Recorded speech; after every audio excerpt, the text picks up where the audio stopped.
스바스 미가서 3장입니다. 시작하겠습니다.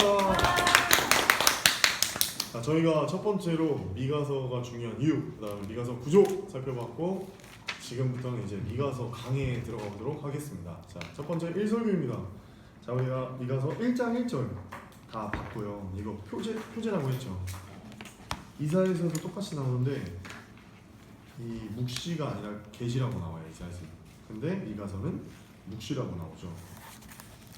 근데 사마리아와 예루살렘에 관한 묵시라는 표현이 1장 1절에 나와요. 그 말은 뭐냐면, 우리가 보통 미가 선지자는 남유다의 하나님의 메시지를 전달하는 사람으로만 알고 있는데 북이스라엘에 대한 예언도 했다는 거예요. 왜냐면 사마리아가 북이스라엘의 수도였으니까.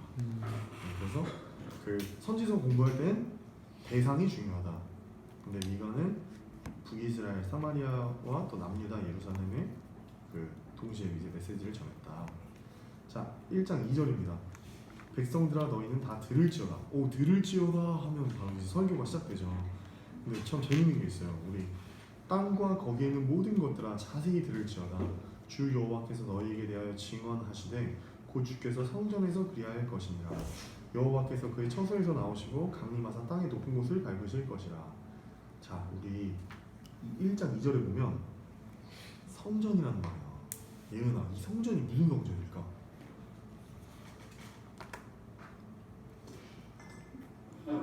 말해주세요. 구약의 성전. 구약의 성전. 그쵸. 우리가 이제 성경 공부를 하는 이유가 여기 있어요. 왜냐면 성전이라고 하니까 우리 다 당연히 성전이라고 알 수밖에 없지. 근데 이제 너무 재밌는 게, 우리가 미가서를 공부할 때 1장 1절이 표제 다음에 굉장히 미가가 이 예언의 도입 시작을 어떻게 하는지 살펴봐야 되는데, 이 성전이라는 말이 되게 의미가 있어요. 왜냐면 예은이가 설명해줬던 그 구약의 성전, 예루살렘 성전은 히브리어 두 가지로 보통 다른 성경에도 표현이 돼요. 첫 번째는 그냥 들어오면 좋은데, 첫 번째는 벳 하미크다시, 이게 히브리어. 그리고 두 번째는 하바이트.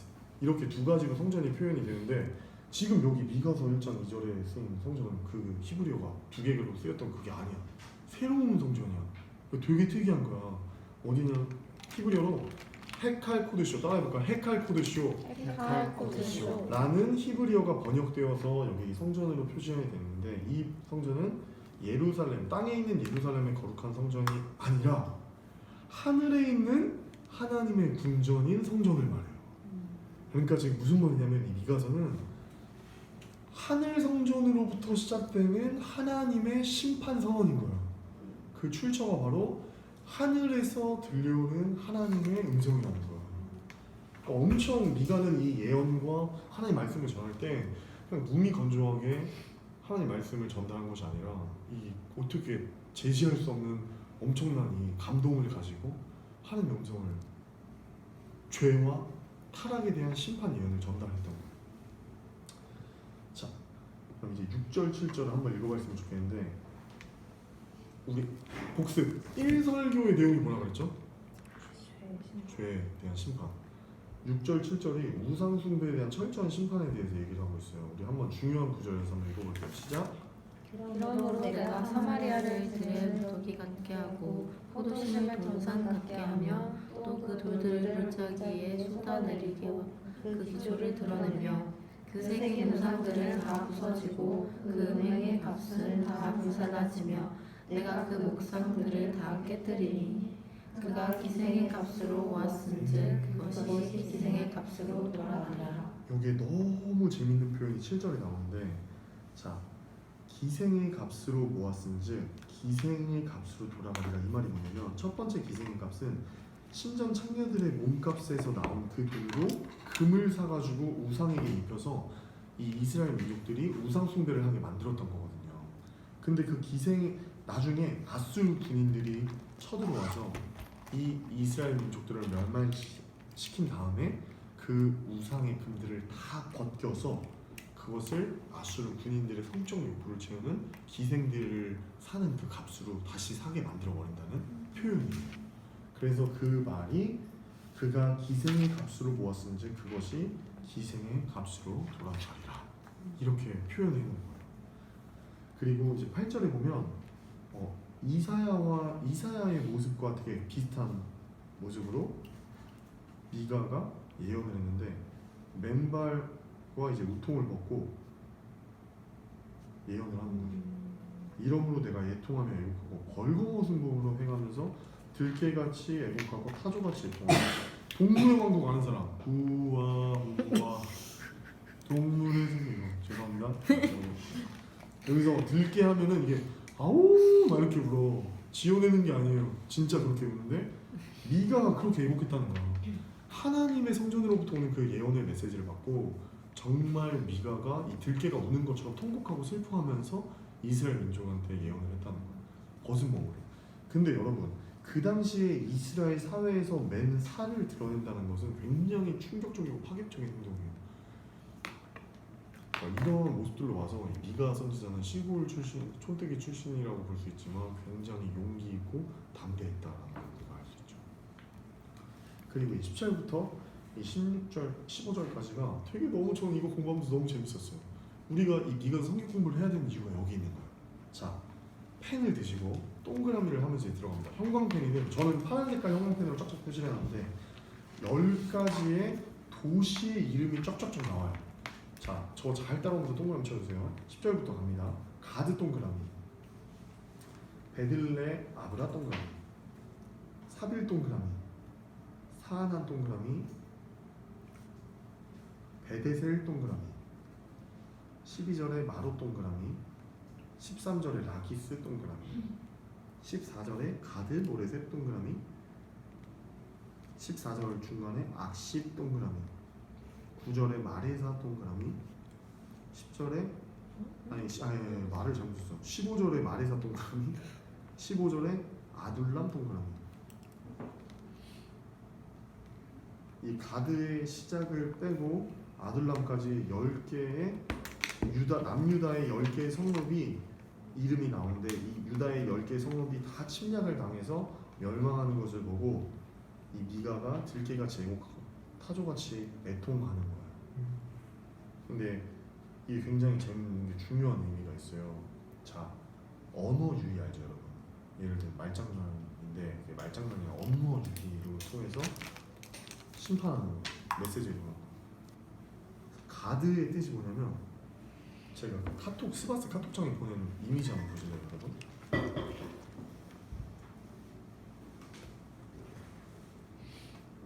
노란 색깔 각 도시들의 이제 이름 장절이 나와 있고 이름의 뜻이 나와 있는데 가드의 이름의 미닝은 그러니까 텔이에요. 텔 말하다. 근데 지금 10절에 보면은 가드의 알리지 맞는데 이게 무슨 말이냐면 예전에 사울 왕조가 다 망했을 때 블레셋에게 알려지지 말라고 했던 그 내용들을 가져와서 얘기하는 건데 이름과 반대대로 이제 예루살렘을 명한다는 거야. 가드의 이름의 뜻은 말하다인데 알리지 않아 버릴 거고 예를 들면 베델 이 베들레 아브라라는 이 이름은 뭐냐면 티끌의 집이라는 뜻이에요. 근데 진짜로 이 이름의 뜻처럼 티끌의 집이 되어버릴 거라는 걸 얘기합니다. 내가 베들 아브라에서 티끌에 굴러도다. 무슨 말이지? 그리고 사빌 보면은 사빌 뜻이 또 뭐죠? 노란 색깔 보면은 사빌이 뷰티풀 아름다움인데 그 뷰티풀한다는 도시 아름답다는 도시가 벗은 몸에 수치를 무릅쓰고 아름다운 게 아니라 이제 더 이상 그 도시는 아름다운 게 아니라 수치라는 거야. 계속 심판은 그 도시가 가지고 있는 이름의 뜻과 반대대로 언어유희를 통해서 남유다가 완전히 철저하게 멸망될 것을 얘기를 하는 거예요. 사하나는 이 나가다 근데 나아가다는 뜻인데 뭐라고 11절에 보면 사하난 주인은 나오지 못할 것이다. 그리고 베데셀이라는 뜻은 뭐죠? House of taking away. 근데 11절 하반절에 보면 애곡하면서 너에게 의지할 곳이 없게 만들 거다. 마롯은 근심, 고통이라는 뜻인데 그래서 마롯은 쓴물, 고통이라는 뜻인데 너희가 근심 중에 복을 바랬지만 재앙이 여호와께로 말미암아서 너희 예루살렘 성문에 임해가지고 다 예루살렘 성전 파괴되어 버릴 거다. 그 도시의 이름 뜻대로 이렇게 완전 다 돼버릴 거라는 얘기를 해요. 쭉쭉쭉쭉 가면 다 그런 얘기예요. 예를 들면 라기스는 군사력을 굉장히 믿었던 도시였는데 군사력 믿은 것이 너희의 죄가 된 것이라는 말을 하고, 가드 모레셋이라는 도시는 선물이라는 뜻인데 이별의 선물이 되어버릴 거다. 포로로 끌려가면서 선물을 준다? 이거는 굉장히 슬픈 일을 반어법적으로 표현하는 거죠. 근데 여러분 처음 봐요. 첫 번째 도시인 가드, 10절에 나온 가드부터 또 이 15절에 나온 아둘람까지, 왜 이 가드로 시작해서 아둘룸으로 망하는 이 10개의 도시의 처음과 끝도 굉장히 중요한 의미가 있어요. 너무 재밌어요. 왜냐면은 다윗 왕 알죠? 남유다를 대표하는 그 정통성, 예수 그리스도의 정통성을 대표하는 게 다윗 왕조예요. 그 다윗 왕조가 남유다에는 계속 이 분열하고 계속 안 끊어지고 가거든. 르호보암으로 시작해서 연결돼서. 그랬던 다윗 왕이 사무엘상 19장에 보면 망명을 시작해. 사울 왕이 시기 질투를 해가지고 사울 왕한테 쫓기는 그 망명 생활이 시작된단 말이야. 그것을 학자들은 뭐라고 부르냐면 왕의 수업이라고 불러요. 가장 다윗 왕이 힘들고 아픈 시기에 하나님께서 그를 왕으로 단련시키고 훈련시킨다는 내용인데, 그때 출발지가 바로 가드예요. 그리고 그 망명길이 어디서 끝나냐? 바로 아둘람에서 끝납니다. 자, 남유다의 이 너희들의 역사가 다윗 왕조로 대변되는 너희 남유다가 다윗 왕과 같이 완전히 멸망기고 그 어두운 힘든 시기들을, 예루살렘 성전이 다 파괴되는 수치와 수모를 겪게 될 것이다 라는 거예요. 재밌지? 이게 너무 재밌어. 성경 공부하면은. 다음 장으로 넘어볼게요. 자, 2장은 이제 1설교에 계속되는 거죠. 2장에는 그냥 그런 것들 중심으로 보면 좋을 것 같아요.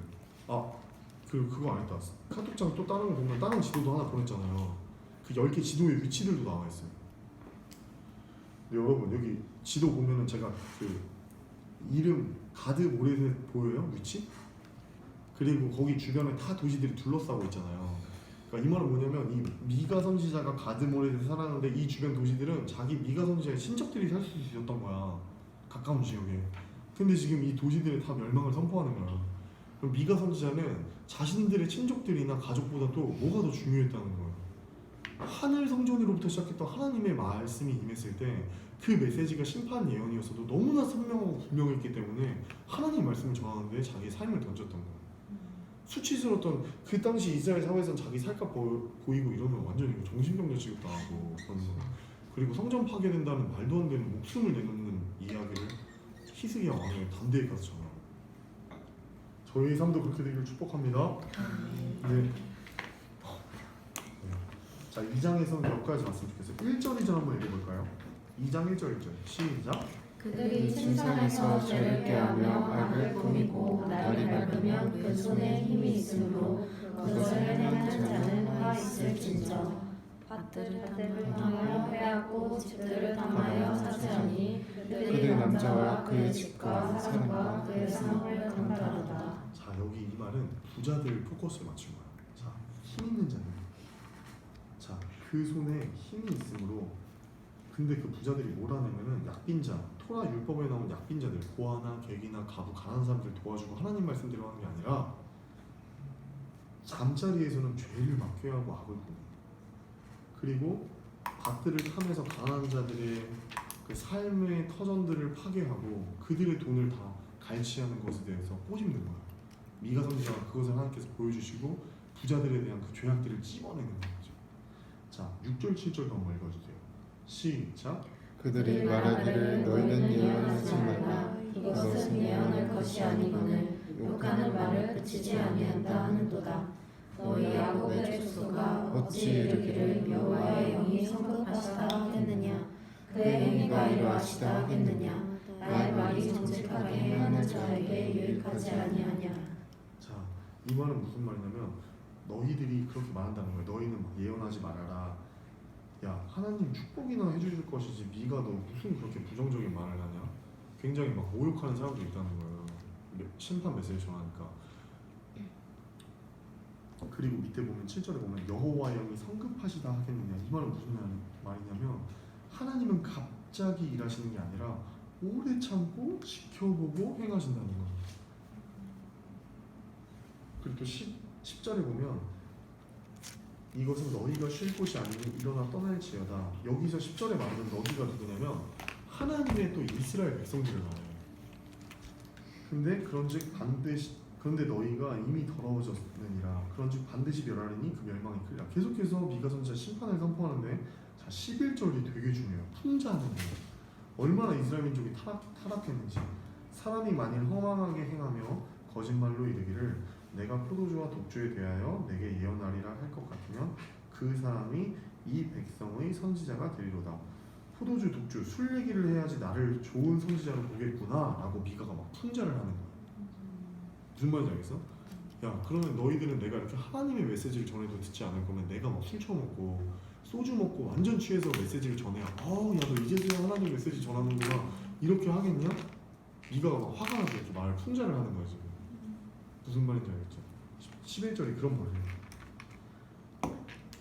근데 12절과 13절이 되게 중요한데 야곱아 내가 반드시 너희 무리를 다 모으며 내가 반드시 이스라엘의 남은 자를 모으고 그들을 한 초소에 두기를 보스라의 양떼같이 하며 초장의 양떼같이 하리니 사람들이 크게 떠들 것이며 10절에 말했던 너희가 바로 12절에 남은 자들을 얘기해요. 지금 시간이 없어서 다 말할 수 없지만 선지서에서는 이스라엘의 남은 자 사상이 나와. 사도 바울이 이것을 가지고 나중에 로마서 9장부터 11장에서 이스라엘의 남은 자 사상, 이거는 쉽게 말하면 저를 보고 봐주세요. 쉽게 말하면 우리 같은 정말로 하나님을 믿고자 하고 하나님의 말씀대로 따라 살고자 하고 열심히 노력하는 사람들 말하는 거예요. 근데 그것을 구약에서는 남은 자라고 해요. 그것을 이스라엘의 남은 자라고 하고 그 이스라엘 남은 자 사상이라고 하는데 모든 민족이 다 타락하고 멸망, 죄의 길로 빠져도 하나님의 말씀을 지키려고 노력하는 사람들을 뜻하는 거예요. 근데 이 남은 자를 하나님께서 반드시 모으시는 때가 온다는 거예요. 근데 그 때가 언제냐? 13절에 한번 볼까요? 근데 그 12절에 보면 그 예수님께서 말해버렸어. 그 남은 자를 모으시는 모양이 마치 목자가 양떼를 모으는 것 같다. 보스라의 양떼같이 하고 초장의 양떼같이 그걸 상상해 보면 좋을 것 같아요. 목자와 양떼. 13절에 자 보세요. 길을 여는 자가 그들 앞에 올라가고 그들은 길을 열어 성문에 이르러서는 그리로 나아갈 것이며 그들의 왕이 앞서가며 여호와께서는 선두로 가시리라. 자 13절에 동그라미 쳐주세요. 길을 여는 자, 왕, 여호와. 이것은 다 누구를 말하는가요? 예수 그리스도를 말하는 거예요. 이스라엘의 남은 자들에 대한 분별과 회복의 약속이 조금씩 이 심판 설교 속에 아주 조금씩 이렇게 담겨 있어요. 마치 뭐랑 비슷해? 이사야랑 진짜 비슷하지. 심판을 설교하면서도 그 중간에 회복의 메시지가 조금씩 들어있는 거예요. 3절은 자 여러분 1절 한번 읽어볼까요? 1절 중요한데 시작. 내가 또 이르노니 야곱의 우두머리들과 이스라엘 족속의 통치자들아 들으라. 정의를 나누는 것이 너희의 본분이 아니냐. 여기 보면 야곱의 우두머리들 나오잖아요 여러분. 이게 사법 관할하는 족장들 말하는 거예요. 그리고 밑에 통치자들이 나오는데 이거 정치가라고 보는 거예요. 예를 들면 오늘날로 말하면 국회의원인 거예요. 그러면 입법부랑 사법부 다 행정 이 고위 관리 리더들이 다 타락했다는 거예요. 자 정의를 아는 것이 너희의 본분이 아니냐라고 미가 선지자가 말했는데 히브리인들의 사고에서 아는 것은 행위를 포함하는 행동 그 동사예요. 그럼 이 말은 뭐냐면 너희가 정의를 알고 행해야 되는 것이 너희 본분인데 전혀 그렇게 하지 않고 있다는 거야. 어느 정도로 하고 있냐면 2절 3절 한번 읽어볼까? 시작. 너희가 선을 미워하고 악을 기뻐하여 내 백성의 가죽을 벗기고 그 뼈에서 살을 뜯어 그들의 살을 먹으며 그 가죽을 벗기며 그 뼈를 꺾어 다지기를 냄비와 숯 가운데 담을 고기처럼 하는도다. 그러니까 그 당시 남유다의 통치자들의 모습이 정말 이 정도로 잔인할 정도로 가난한 사람들 정말 성실하게 정직하게 일하시는 그런 상인들의 그것들 다 가죽과 뼈를 벗겨서 그 리더들 통치자들의 자신들의 배를 불리우는 지도자들이 타락했다는 거예요. 그때 제가 4절 읽을게요. 그때 그들이 여호와께 부르짖을지라도 하나님 응답하지 않으실 거다. 그들의 행위가 악했던 만큼 그들 앞에서 얼굴을 가리신다. 너무 중요한 표현이 나왔어요. 하나님이 그들 앞에서 얼굴을 가리신다는 것은 이 말의 뜻은 뭐냐면 하나님의 자비가 끝났다는 거예요. 심판과 저주의 메시지입니다. 5절 말씀 너무 중요한데 봐봐요. 여러분 지금 3장이 이제 1설교의 끝부분 마지막 장이잖아요. 미가서 3장 1절부터 4절은 이 지금 한 국가를 통치하는 입법부와 사법부에 있는 이 통치자들의 굉장히 그 타락상의 모습이 잘 그려지고 있어. 우리가 이걸 눈을 감고 다시 읽고 묵상을 해봐도. 근데 이 남유다를 통치하는 리더들이 다 타락한 이 시대 가운데 그 리더들이 타락한 이유가 뭐냐의 그 원인. 이유가 뭘까요? 그 리더들 타락한 이유 궁금하잖아요, 그죠? 그게 5절에 나와 있어. 읽어볼까요? 시작. 내 백성을 유혹하는 선지자들은 이에 물 것이 있으면 평강을 외치나 그 입에 무엇을 채워주지 아니하는 자에게는 전쟁을 준비하는도다. 이런 선지자에 대하여 여호와께서 이르시되. 자, 여러분 이 당시에는 하나님의 메시지를 전해야 될 선지자들이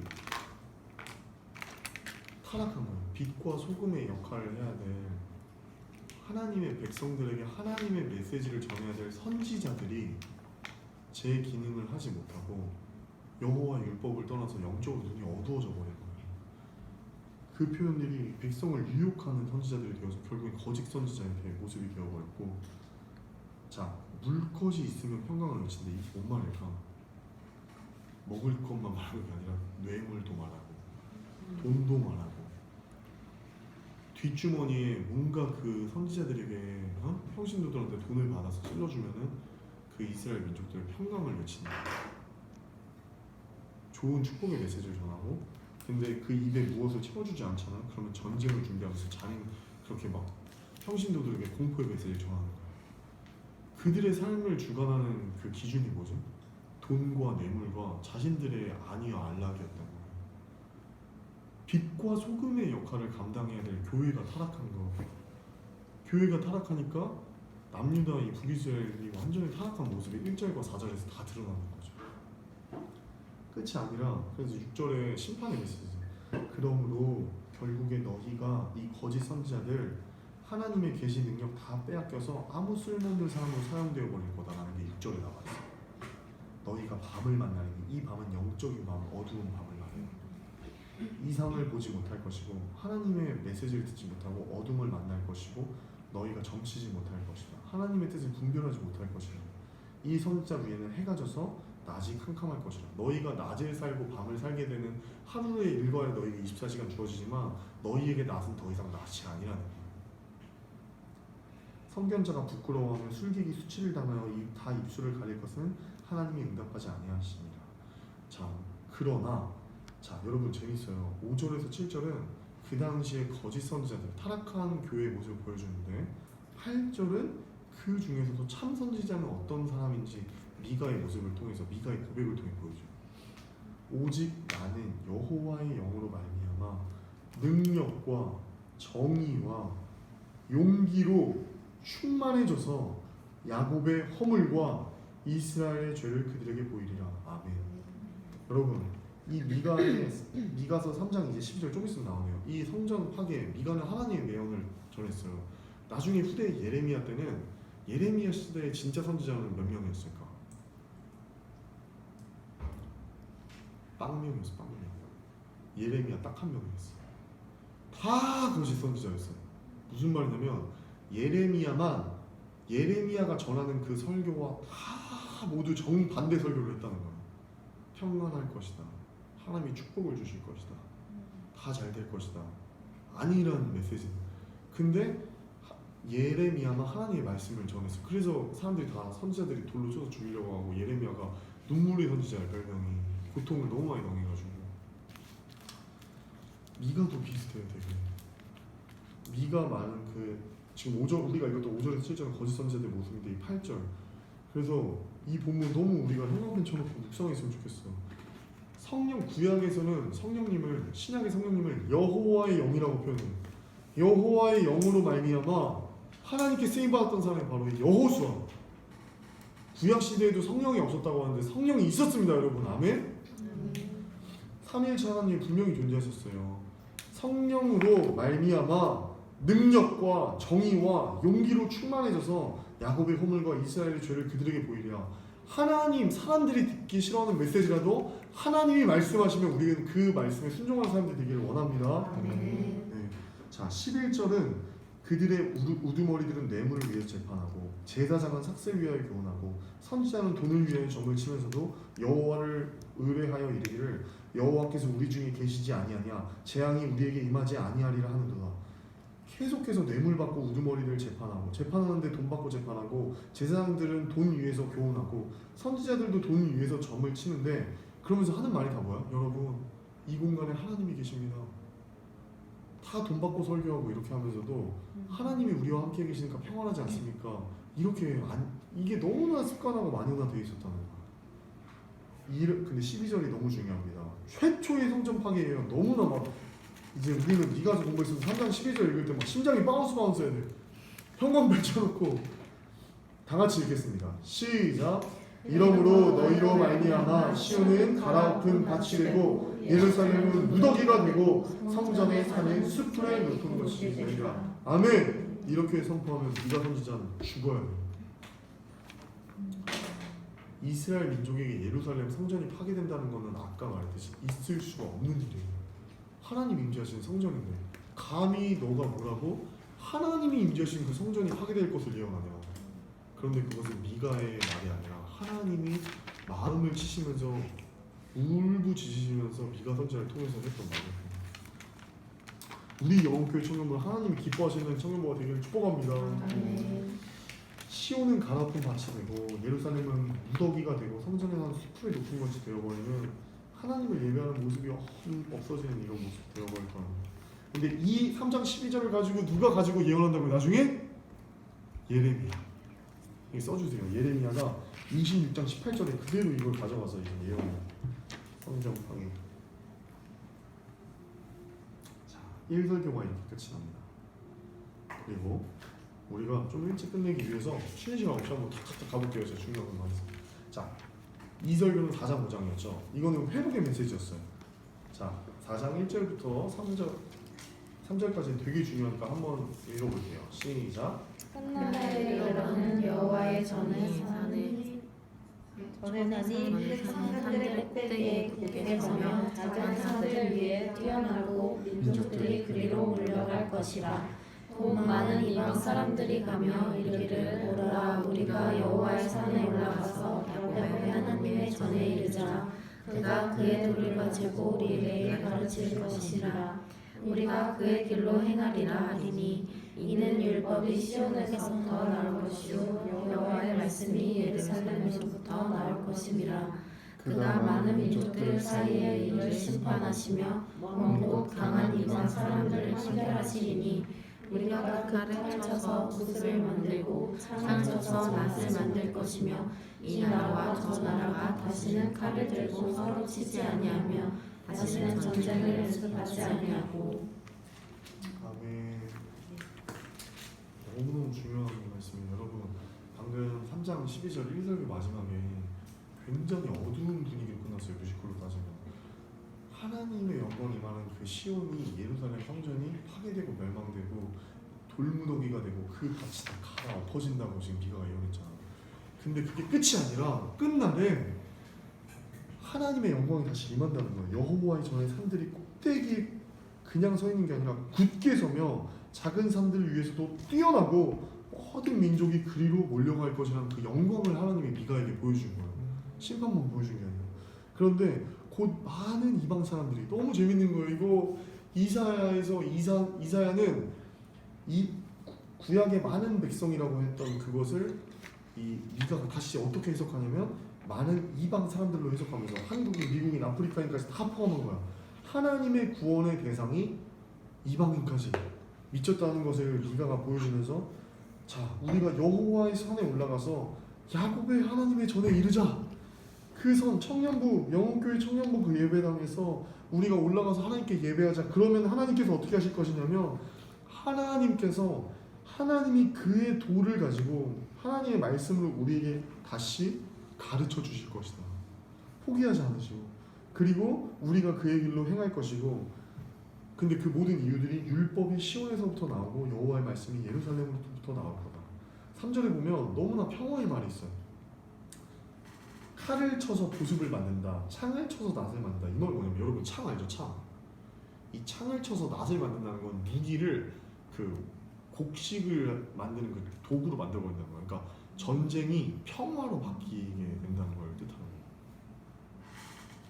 전쟁의 메시지가 이제 평화로 바뀐다. 4절과 5절이 너무 중요한데요. 우리 한번 4절, 5절은 저 한번 따라해볼까요? 종말론적 평화와 번영. 종말론적 평화와 번영. 그 다윗과 하나님의 마음에 합했던 다윗과 하나님의 마음을 그 나중에는 안타깝게 했지만 하나님의 마음을 처음에 순종하면서 기쁘게 했던 게 솔로몬. 다윗과 솔로몬 시대의 그 평화와 번영을 상징하는 말이 열왕기상 4장 25절에 나와 있어요. 근데 그게 어떤 그 두 가지의 핵심 키워드가 나무인데 바로 포도나무 아래와 무화과 나무. 근데 그 다윗 그 종말론적인 평화 번영의 표현이 여기 또 나와 있어요. 4절 5절 한번 읽어볼게요. 시작. 각 사람이 자기 포도나무 아래와 자기 무화과 나무 아래에 앉으시라. 그들을 두렵게 할 자가 없으리니 이는 만군의 여호와의 위 이같이 말씀하셨으리라. 만민이 각각 자기의 신의 이름을 의지하여 행하되 오직 우리는 우리 하나님 여호와의 이름을 의지하여 영원히 행하리로다. 아멘. 우리 미래에 이제 새하늘과 새 땅에 저희가 가게 될 것이고 예수님이 이 땅에 다시 오실 것이잖아요. 근데 그때 하나님께서 우리에게 영원한 평화와 번영을 주실 건데 그것에 종말론적인 이제 선지서에 나오는 평화와 번영의 어떤 롤 모델이 있거든. 그 롤 모델이 다윗과 솔로몬 시대의 번영과 평화예요.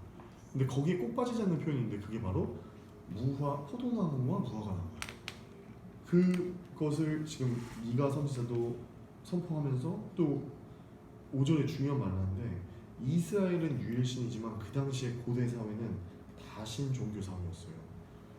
자, 만민이 각각 자기의 신의 이름을 의지하여 행하되 그 고대 사회 다신 종교 사회가 근데 오직 우리는 하나님 여호와 이름을 의지하여 영원히 행하려다. 이 영원히는 성경에서 영원히는 다 예수 그리스도를 뜻해요.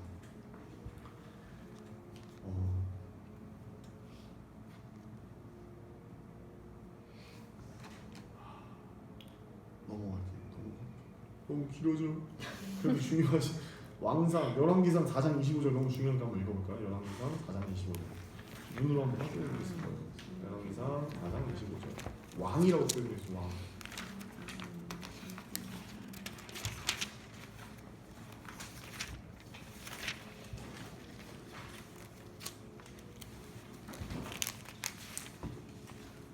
(24절) 25절 동시에 읽어야 되는데 시작. 솔로몬이 그 강 건너편을 딥사에서 가사까지 모두 그 강 건너편의 왕을 모두 다스리고 그가 사방에 돌린 민족과 평화를 누렸으니 솔로몬이 사는 동안에 유다와 이스라엘이 단에서부터 베르세바에 이르기까지 각기 포도나무 아래와 무화과 나무 아래에서 평안히 살았더라. 아멘. 포도나무와 무화과 나무 아래에서 평안히 살았더라. 그러면서 막 그 나온 솔로몬 병거의 말 외양간 4만여 말. 사방에 둘린 이 민족과 평화를 누렸던 번영과 평화의 상징이 바로 이제 이스라엘 민족에게는 포도나무와 무화과 나무였어요. 이 포도나무가 또 이제 요한복음 15장에 가가지고 예수님께서 진짜 포도나무는 바로 나라고 말씀하시죠. 내가 참 포도나무요, 내 아버지는 농부다. 진짜 번영과 평화를 주는 사람, 길과 진리는 바로 나다. 라고 이제 신약에서 성취하시는 거예요. 자, 우리 미가 5장으로 갈게요. 이제 중요한 거 이거 하나 맞히면 좋을 것 같은데 5장 2절에 여러분 예수님이 베들레헴에 태어나실 것을 유일하게 예언한 선지자가 누구다 했죠? 이 미가 선지자인데 5장 2절 한번 읽어볼게요. 시작. 베들레헴 에프라다야 너는 유다 족속 중에 작을지라도 이스라엘을 다스릴 자가 내게서 내게로 나올 것이라. 그의 근본은 상고에 영원히 있으리라. 자, 이게 왜 중요한게 베들레헴 에브라다야라고 하는데 이 에브라다야는 그러니까 에브라시라는 지역을 이름을 부르는 거예요. 그러니까 이게 이거 하고 맞추면 될 것 같은데 여러분 그 구약 성경은 39권이지만 그 창세기 하나님이 처음에 이거 우리 아무도 다 죽었어. 아무도 없고 우주만 있어. 그 허공에 하나님이 세상을 창조하시는 태초의 시간이 있을 거야. 창세기 1장 1절에 잘 기록되어 있지. 그러면서 역사가 시작되잖아. 그 처음의 시간부터 구약 39권의 마지막 시간은 말라기에 끝나는 게 아니라 느헤미야서에서 끝나요. 역사상. 그러니까 성경은 39권으로 시작되어 있지만 어떤 시간적인 그 플로 스토리가 구성되는 거는 한 성경책 딱 10권만 있으면 되거든. 구약 성경. 그럼 따라해볼까? 자, 창출 및 창출 및 수사 삼왕 삼왕 대스는 대스는 이렇게 하면 이 10권으로 구약 역사 스토리가 끝나. 그래서 마지막 책이 뭐라고? 느헤미야. 근데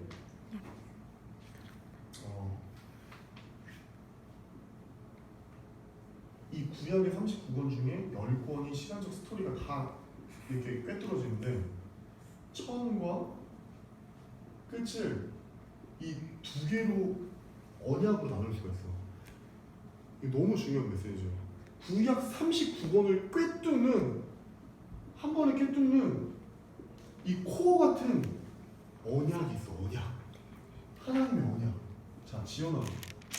하나님은 지연이를 부르실 때 절대로 그냥 안 불러. 언약, 약속을 주시면서 지연이를 불러. 하나님이 지연이를 만나주실 때 추상적으로 만나주시는 건 아니라 반드시 언약과 약속을 주시거든요. 말씀? 근데 구약에도 이스라엘 민족을 통해서 수도 없는 많은 언약을 주시는데 핵심 코어로 꿰뚫는 그 두 가지 언약이 있어요. 그게 바로 따라볼까? 아브라함의 언약. 아브라함의 언약 그리고 따라볼까? 다윗의 언약. 다윗 언약. 다윗 언약 이 아브라함의 언약을 통해서 하나님이 이스라엘 민족 제3나라에게 언약을 주시고 이 아브라함 언약이 다윗의 언약으로 계승이 되고 이 두 언약이 합쳐져서 예수 그리스도로 성취가 되는 거예요. 신약에서. 이 너무 중요한 본문이 창세기 12장 1절에서 3절. 이 언약은 어느 시대까지 가냐면 신약 시대까지 가요. 그래서 이 구절을 가지고 사도 바울이 다 로마서나 갈라디아서 해석하는 거야. 하나님은 자 여러분 잘 보세요. 이거 너무 재밌어. 자 이거 지금 창세기 제가 몇 장이라고 적었죠? 12장. 자 그럼 여러분 보세요. 태초에 하나님이 천지를 창조하신 그 역사 이야기, 그 원시적인, 그 원초적인 이야기 너무 궁금하지? 이거를 뭐라고 하냐면 우리 원시 시대라고 해. 그리고 그 원시 시대는 원초의 복음인 원시 복음이 창세기 3장 15절에 담겨 있거든. 창세기 1장부터 11장은 바로 원시 역사야. 원시 역사. 그런데 이 참 원시 역사에서 가장 중요한 이야기들을 모든 이야기를 다 하는 게 아니라 세 가지 이야기를 하나님이 꼭 뽑아가지고 이 이야기를 해야겠다 꼽아. 그 이야기가 뭘까? 바로 아담 이야기. 아담과 하와와 에덴 동산의 선악과 이야기. 그런데 이 아담을 통해서 하나님이 아담을 창조하고 하나님 영원한 하나님 나라를 이루기를 원하셨어. 성경의 전체 대주제는 하나님 나라거든. 근데 이 하나님 나라가 아담에서 실패해요. 그리고 어디로 가냐면 노아로 가는 거야. 근데 이 노아에서도 실패해. 그리고 바벨탑 사건을 통해서도 하나님을 실망시켜버려요.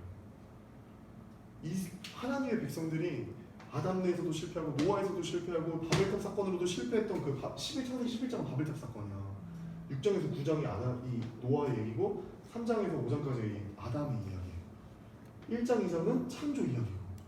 근데 이 사건들이 다 실패했음에도 불구하고 그래서 바벨탑 사건을 통해서 하나님과 같이 교만해지려고 하는 인간들을 다 쓸어버리시기로 하나님께서 결정하시는데 그럼에도 불구하고 죄로 인해서 다 온 인류로 흩어져 버리는 그 민족들을 멸망으로 남겨두지 않으시고 하나님께서 그 죄악에서도 그 한 줄기 밤하늘의 별처럼 빗줄기를 딱 빛을 보여주는데 하나님이 한 사람을 하나님의 주권으로 딱 택하죠. 그 장면이 바로 창세기 12장 1절에서 3절에 딱 표현이 되는 거야. 아브라함이라는 사람은 하나님의 주권을 선택하세요.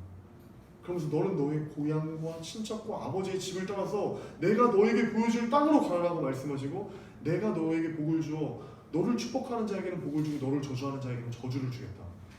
모든 민족이 너로 말미암아 복을 받을 것이라고 하는데 그 모든 민족이 지금 우리 모든 이방인들까지 포함했다는 것을 사도 바울이 나중에 신약에서 해석해 주는 거야. 유대인들만 구원하려고 하는 게 아니라 우리가 모두 구원의 대상이라는 거예요. 근데 이 아브라함의 언약에 또 창세기 22장 17절 18절에 보면 씨들로 하나님이 씨들로 복을 주시지 않는 복수를 쓰지 않고 히브리의 단수 씨라고 씨로를 통해서 하나님이 복을 주신다. 이 단수 씨는 뭐냐면 바로 이게 예수 그리스도를 상징해요. 이것을 또 누가 해석하냐면 갈라디아서 사도 바울이 해석을 하는 거야. 읽어볼까요? 자, 창세기 22장 한번 읽어볼게요. 자, 창세기 22장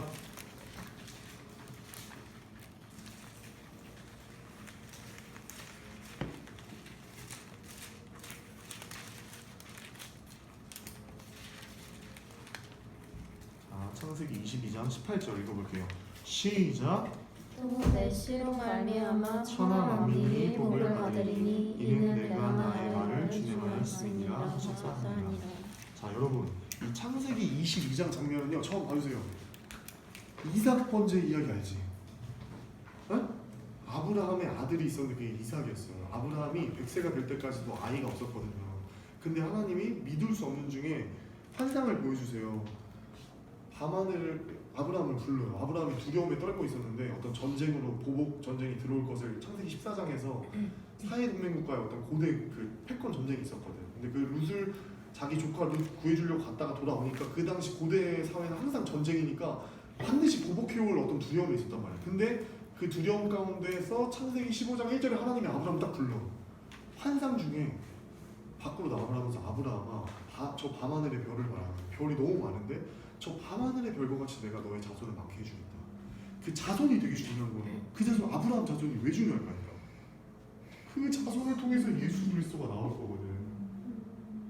영원한 이 온 인류를 구원할 메시아를 보내주실 거거든. 잠시 잠깐의 축복과 번영이 아니라 이 구약에서 계속해서 다윗과 솔로몬은 막 계속 실패하고 남유다의 그 북이스라엘의 11명 왕과 이 남유다의 분열왕국 20명의 왕들에게서 계속해서 하나님께서 회개하고 돌아오면 축복 주시려고 했지만 다 실패했고 여호수아 시대에도 실패하고 사사기 시대에도 실패하고 왕정 시대에도 실패하고 분열왕국 시대에도 실패해서 하나님이 겨우 몽둥이를 드신 게 바벨론 70년 포로라는 거였거든.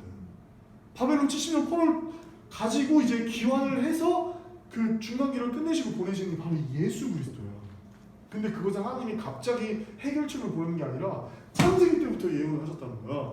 근데 이 아브라함이 가장 사랑하는 게 있었어. 바로 이삭이야. 우리도 다 각자 자기 가장 사랑하는 게 있는데 하나님이 아브라함을 시험한다는 말이 나와. 뭐냐면 아브라함이 참으로 나를 경외해야 하는지 경외하지 않는지 마음의 우선순위에 내가 첫 번째인지 그 외가 첫 번째인지 하나님이 아브라함 테스트하는데 그 아브라함이 진짜로 이삭을 바쳐요. 가짜로 신용만 하려는 게 아니라 진짜 이삭을 죽이려고 하는데 하나님이 너무 놀라서 아브라함을 2번이나 부르시면서 아브라함 하면서 멈추시고 이삭을 내가 참으로 나를 경외하는 줄 내가 이제 알았다. 그러면서 주신 언약이 바로 22장 28절 말씀입니다. 다시 한번 읽어볼게요. 시작. 또 내 씨로 말미암아 천하 만민이 복을 받으리니 이는 내가 나의 말을 준행하였음이니라 하셨다 하니라. 아멘. 자, 이 내 씨가 바로 이 예수 그리스도예요. 자, 우리 한번 갈라디아서 3장 16절 한번 가볼까요? 사도 바울이 이걸 어떻게 해석해서 풀어주는지.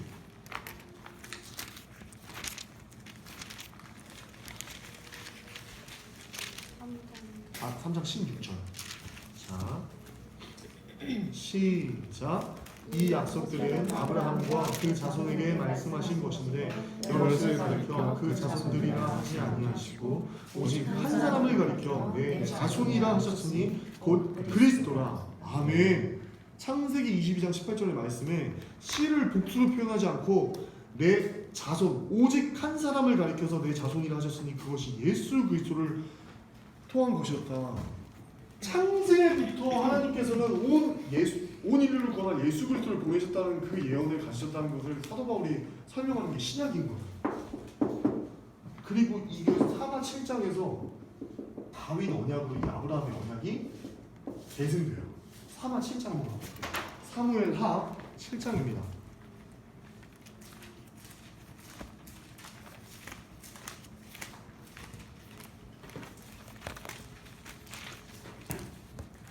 자, 8절부터 16절인데 자, 이거 너무너무 감동적이니까 형광펜으로 쫙쫙 표시해 놓으시고 저 보세요. 저 완전 눈에 보이게 해놨죠. 이렇게 쫙. 이렇게 통용지 깨끗하게 쓰면 안 돼. 그리고 16절에 지금 시간이 없으니까 중요하니까 제가 읽을게요. 16절만. 내 집과 내 나라가 내 앞에서 영원히 보존되고 내 왕과 영원히 견고하리라 하셨다 하라. 자, 이 사무엘하 7장 16절 말씀은 예수 그리스도에 대한 다윗의 자손, 다윗의 집안을 통해 그의 나라가 영원히 견고하겠다는 예수 그리스도를 보내는 그 예수님에 대한 언약의 말씀입니다. 이 말씀, 아브라함의 언약이 지금 이 역사적인 감동적인 순간에서 다윗 언약으로 계승이 되고 이것이 예수 그리스도로 귀결이 돼요.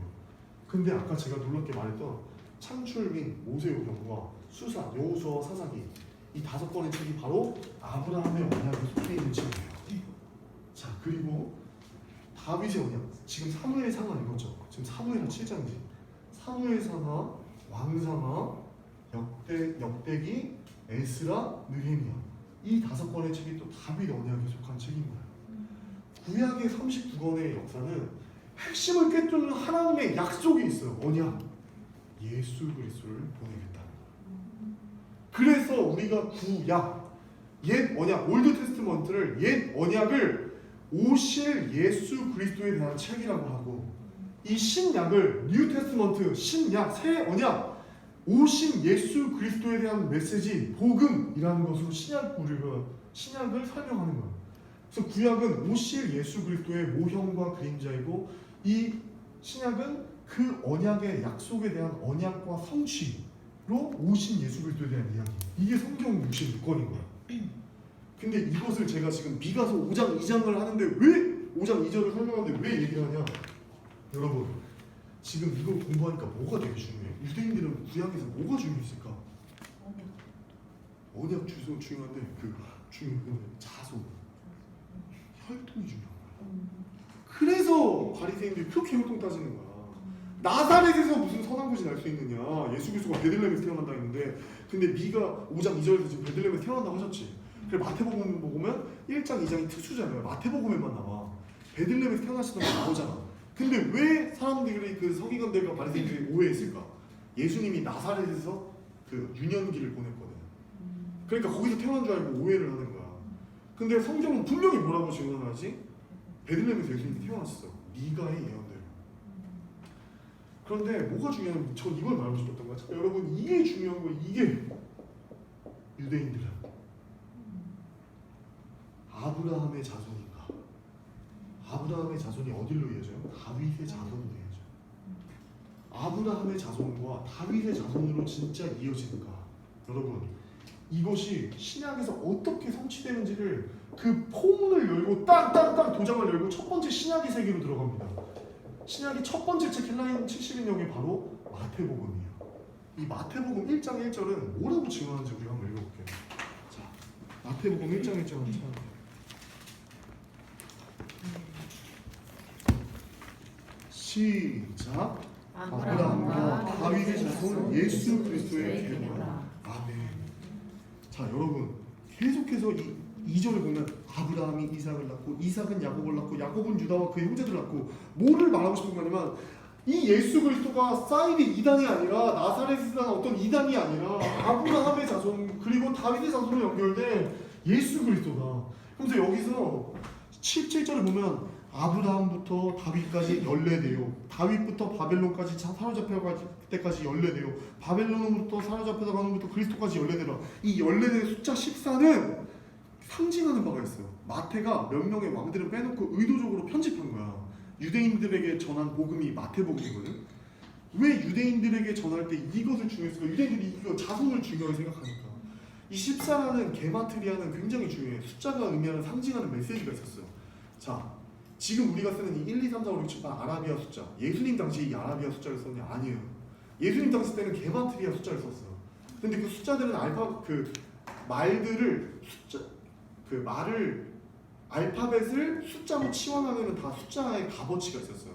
그래서 그 단어들을 조합해서 예를 들어 중모하면은 그 지읒에 숫자가 있고 이렇게 해서 더하면 그 합산이 되면은 단어가 나오거든. 14개를 합치면 나오는 단어가 대입이 돼요. 다윗이요. 1장 아브라함과 다윗에서 예수 그리스도의 계보라 하면서 1장 2절에 아브라함으로 시작했던 그 계보가 다윗이요 다윗이요 다윗으로 연결돼서 예수 그리스도로 성취되었다는 걸 강조하는 거예요. 여러분 이 자손이 중요해요. 자, 제가 지금 미가서 5장 2절에 설명했는데 거기 첫 번째 보니까 뭐라 했어? 베들레헴 그리고 에브라다라는 말이 있었어. 자, 봐봐. 이 에브라다가 아니라 이것은 에브라시라는 도시를 말해요. 이게 또 밤하늘에 빛나는 별 같은 중요한 이야기야. 자, 지금 자손이 중요한 거 이제 충분히 알아들었죠. 근데 예수 그리스도의 계보가 여러분, 우리 사람들은 하나님한테 항상 순종만 하나요? 제 삶을 보면 알아요. 수련회 때 하나님 사랑한다고 고백했지만 일주일도 못 가서 하나님 배신하고 돌아가거든요.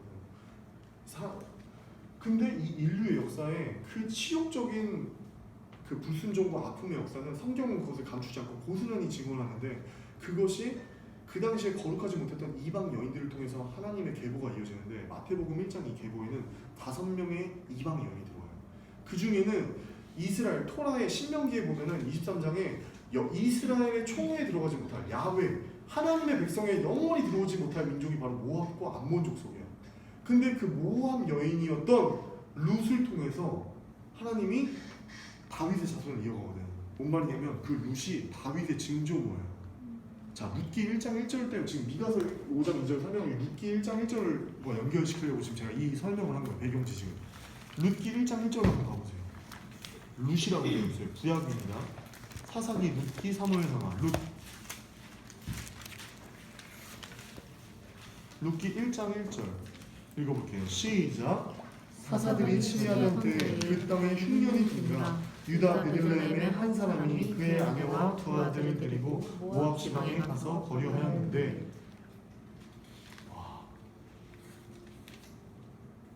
2절까지 시작. 그 사람의 이름은 엘리멜렉이요 그의 아내의 이름은 나오미요 그의 두 아들의 이름은 말론과 기련이니 유다 베들레헴 에브라 사람들이더라. 아멘. 미안해요. 그들이